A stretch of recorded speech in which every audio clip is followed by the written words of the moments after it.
Hi guys, movies update के एक और एपिसोड में आप सभी का स्वागत है। तो आज के इस वीडियो में हम लोग ऐसे टॉपिक पे बात करेंगे जो ज़रूरी भी है और नहीं भी है।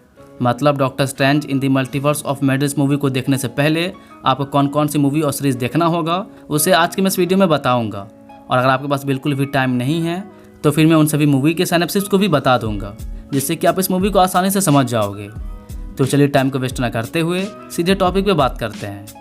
तो मैंने इस लिस्ट को 2 पार्ट में डिवाइड किया है, जिसके पहले पार्ट में वैसी मूवी सब आपको देखने को मिलेगा जो उतना इंपॉर्टेंट नहीं है, और पार्ट 2 की मूवी को आपको देखना ही होगा, या फिर एटलीस्ट आपको इस वीडियो के एंड तक देखना होगा, तभी आप डॉक्टर स्ट्रेंज की इस मूवी को आसानी से समझ पाओगे। तो मैं पार्ट 1 में मार्वल के उन सभी मूवीज़ को इंक्लूड किया हूँ जो मार्वल के सिनेमैटिक यूनिवर्स में एग्जिस्ट करता है।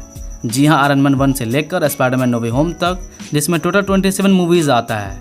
और इसके अलावा आपको एक्समैन के यूनिवर्स का भी थोड़ा बहुत नॉलेज होना चाहिए, और इवन डेडपुल 1 और 2 भी देखना होगा, क्योंकि डॉक्टर स्ट्रेंज की इस मूवी के बाद ऑफिशियली एक्समैन के कैरेक्टर मार्वल के सिनेमैटिक यूनिवर्स में एग्जिस्ट करने लगेंगे, तो कैरेक्टर का थोड़ा बहुत तो नॉलेज होना चाहिए।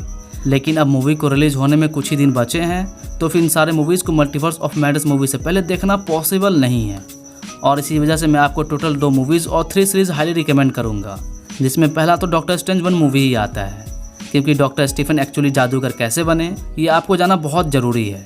जिससे अगर मैं शॉर्ट में बताऊं तो डॉक्टर स्टीफन एक कार एक्सीडेंट में अपने दोनों हाथों को खो देते हैं, जिसके बाद वो कोई भी सर्जरी नहीं कर सकते, और वो अपने हाथों को ठीक करने के लिए ही कमाताज आते हैं। जिसके बाद उन्हें मैजिकल वर्ल्ड के बारे में पता चलता है, जिसके बाद गुरुमा नाम की एक टीचर उन्हें ट्रेंड करती है, मतलब एंशिएंट वन उन्हें ट्रेंड करती है, जिसके बाद वो एक बेस्ट जादूगर बनते हैं। और हाँ, उसी मूवी में उनकी एक लव इंटरेस्ट भी होती है जिसका नाम क्रिस्टिन पार्मर होता है, जिसे आप इस मूवी में भी देखने वाले हो। और इस मूवी के बाद मैं आपको वांडाविजन सीरीज़ देखने को कहूँगा, जो ऑफिशियल हिंदी में अवेलेबल भी नहीं है। और इस सीरीज़ में वांडा के बीच बनने तक के सफ़र को दिखाया गया है, जिसमें जब वांडा विजन को खो देती है तब उसे इतना पेन होता है कि वो अपनी मैजिक की मदद से ही पूरे वेस्ट व्यू की रियलिटी को ही चेंज कर देती है। लेकिन एट अ टाइम में इसे अगाथा हार्कनेस नाम की कैरेक्टर मिलती है, जिसके पास डार्क होल्ड बुक भी होता है, और वो वांडा से उसकी पावर चाहती है। लेकिन अनफॉर्चुनेटली वांडा ही उसकी पावर को ऑब्जर्व कर लेती है, और विजन के समझाने के बाद वो फिर से वेस्ट व्यू के लोगों को ठीक कर देती है।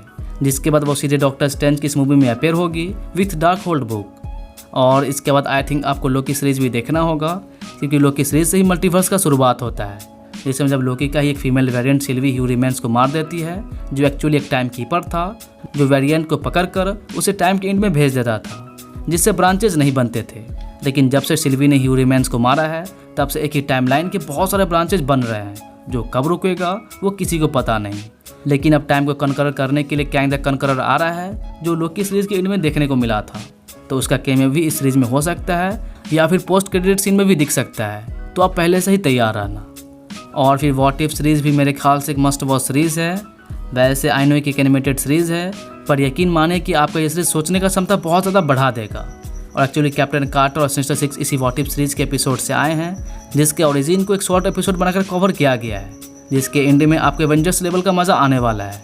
जी हाँ, एवेंजर्स लेवल का, जिसे मैं आपको हाईली रिकमेंड करता हूँ। आप इस सीरीज़ को इस मूवी के बाद देखना, लेकिन देखना ज़रूर, आप कभी भी डिसअपॉइंट नहीं होंगे। इसके बाद 1 लास्ट मूवी जो स्पाइडरमैन नो वे होम है, जो आपको देखकर ही जाना होगा, क्योंकि एक डायरेक्ट प्रीक्वल मूवी है doctor strange in the multiverse of madness के, जिसमें एक स्पेल की वजह से मल्टीवर्स का दरवाज़ा खुल गया था, जिसके बाद स्पाइडरमैन के बहुत सारे विलन इस मार्वल के सिनेमैटिक यूनिवर्स में आ गए थे। और फिर डॉक्टर स्ट्रेंज फिर से एक स्पेल कास्ट करते हैं, जिसके बाद वो सारे विलन चले गए, लेकिन मल्टीवर्स का दरवाज़ा अभी भी खुला हुआ है, जिससे डॉक्टर स्ट्रेंज कैसे निपटते हैं वो देखना काफ़ी इंटरेस्टिंग होगा। तो ये टोटल 2 मूवीज़ और 3 सीरीज़ है, जो मेरे ख्याल से आपको देखना मस्ट है। जी हाँ, अगर आप बहुत ज़्यादा डीप नॉलेज चाहते हो तो, या फिर आप एटलीस्ट स्पाइडरमैन नो वे होम देख ही लेना, और इवन वांडा का लास्ट एपिसोड भी, क्योंकि ये दोनों डायरेक्ट कनेक्टेड होगा इस मूवी के। लेकिन फिर भी उम्मीद करता हूँ कि आपको इतने सारे इन्फॉर्मेशन के बाद आसानी से इस मूवी को एंजॉय कर लोगे।